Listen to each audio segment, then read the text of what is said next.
Sebagai petugas wawancara dan pengambilan biometrik, saya berkomitmen memberikan pelayanan prima, khususnya untuk masyarakat.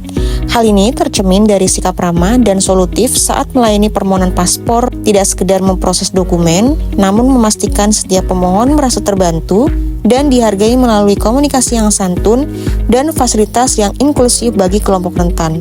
Contohnya yang ada di video ini, saya sedang melayani permohonan paspor walk-in, yaitu pemohon dengan membawa anak di bawah 3 tahun.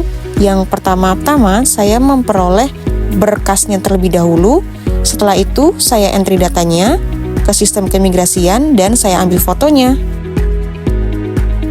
Ada kalanya ketika ada pemohon yang datang kebingungan untuk mendaftar di M-Paspor, saya juga membantunya dengan sangat ramah, apalagi khususnya untuk kelompok prioritas. Ketika saya mengerahkan pemohon untuk mendaftarkan di M-Paspor, saya terlebih dahulu menjelaskan bahwa paspor terdiri dari 2 jenis, yaitu laminasi dan juga polikarbonat. Dalam setiap proses verifikasi dan juga pengambilan keputusan, ASN wajib menjunjung tinggi kejujuran dan juga transparansi. Penggunaan kewenangan dilakukan dengan penuh tanggung jawab, menghindari segala bentuk praktik gratifikasi maupun pungutan liar demi menjaga nama baik institusi di mata masyarakat. Menolak segala bentuk suap, gratifikasi, maupun praktik pungutan liar dalam setiap tahapan proses keimigrasian wajib dilakukan bagi seluruh petugas imigrasi, dan juga harus melakukan transparansi, yaitu memberikan informasi yang jelas mengenai biaya sesuai PNBP atau penerimaan negara bukan pajak, dan prosedur yang berlaku secara terbuka. Misalnya, ketika ada pemohon yang bertanya paspor laminasi 5 tahun. Secara sederhana, akuntabel berarti bisa dipertanggungjawabkan secara transparan dan juga jujur. Dalam konteks ASN, akuntabilitas mencakup beberapa hal utama.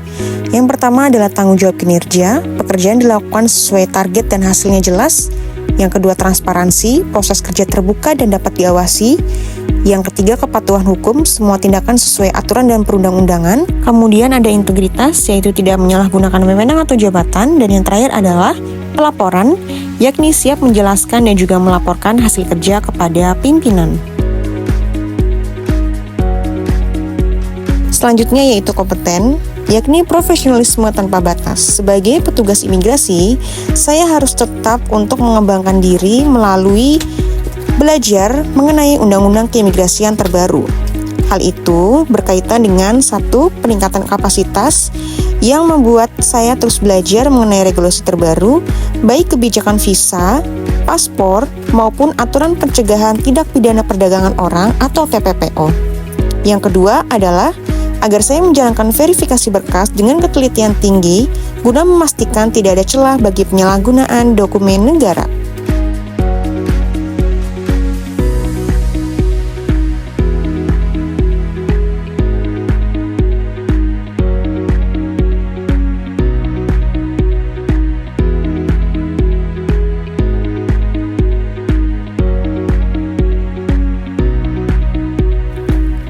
Membangun sinergi dalam perbedaan wajib dilakukan di kantor imigrasi kelas 1 TPI Jakarta Utara. Lingkungan kerja yang kondusif adalah kunci produktivitas. ASN di kantor imigrasi Jakarta Utara mengedepankan saling peduli, yaitu menciptakan suasana kerja yang suportif antar rekan sejawat. Selanjutnya, seorang ASN juga wajib memiliki rasa loyalitas khususnya kepada pimpinan, karena ini adalah manifestasi dari ketaatan terhadap hierarki organisasi dan upaya mendukung tercapainya visi institusi.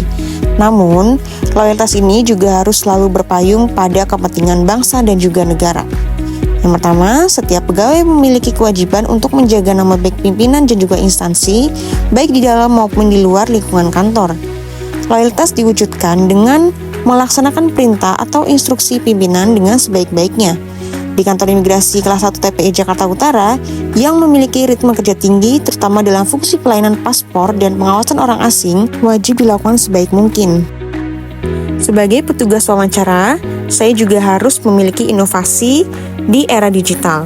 Seperti contohnya saat ini saya sedang menjelaskan kepada pemohon bahwa untuk saat ini pendaftaran penggantian paspor ataupun permohonan paspor baru dapat dilakukan melalui aplikasi M-Paspor. Sebagai petugas wawancara juga tidak bisa bekerja sendiri. Ada kalanya bekerja dengan seksi Inteldakim untuk pengurusan BAP paspor rusak maupun paspor hilang, dan itu adalah kunci dari kerjasama tim.